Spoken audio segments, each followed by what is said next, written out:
99% of people are not willing to do what it takes makes their dreams come true.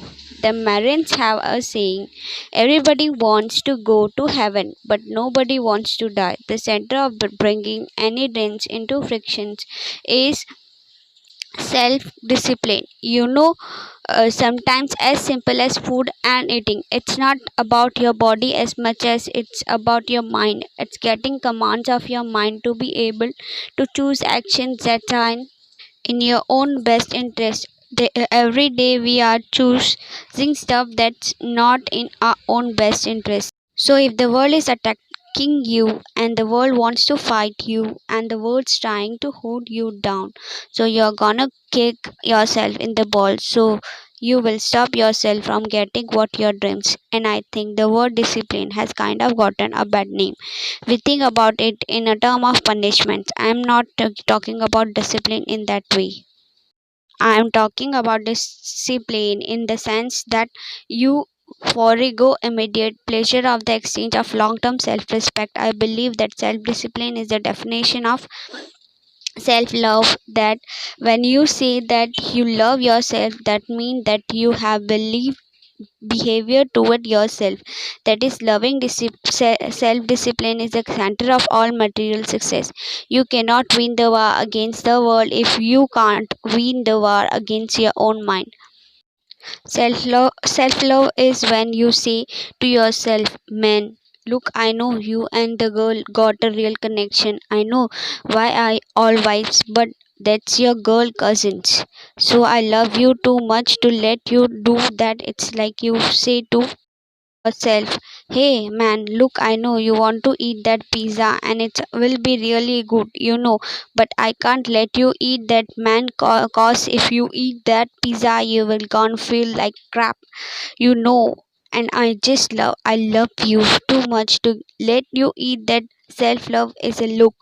I know you got a test on Monday, and I know you really want to go out with your friends and Saturday night you want to go out, but if you fail that test you will not gonna feel good about yourself, I love you too much to let you go out tonight. Self discipline is self love.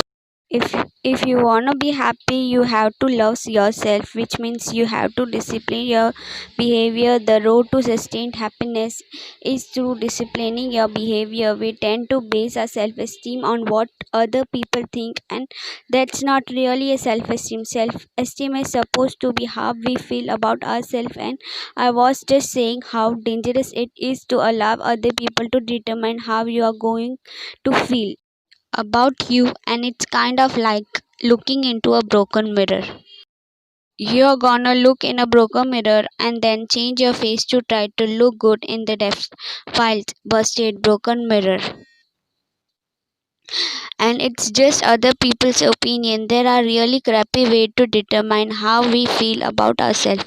It don't matter whose fault it is that something is broken. If it's your responsibility to fix it, for example, it's not somebody's fault, their father was an abusive alcoholic, but it's for them sure that their responsibility to figure out how they gonna gonna do with those traumas and try to make a life out of it. It's not your fault if your partner cheated and ruined your marriage, but it is for damn sure your responsibility to figure out how to take that pain and how to overcome that and build a happy life for yourself.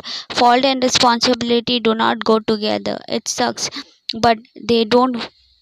When something is somebody's fault, we want them to suffer, we want them to punish, we want them to pay, we want it to be their responsibility to fix it, but that's not how it works, especially when it's your heart, your responsibility, your happiness is your responsibility and your responsibility alone.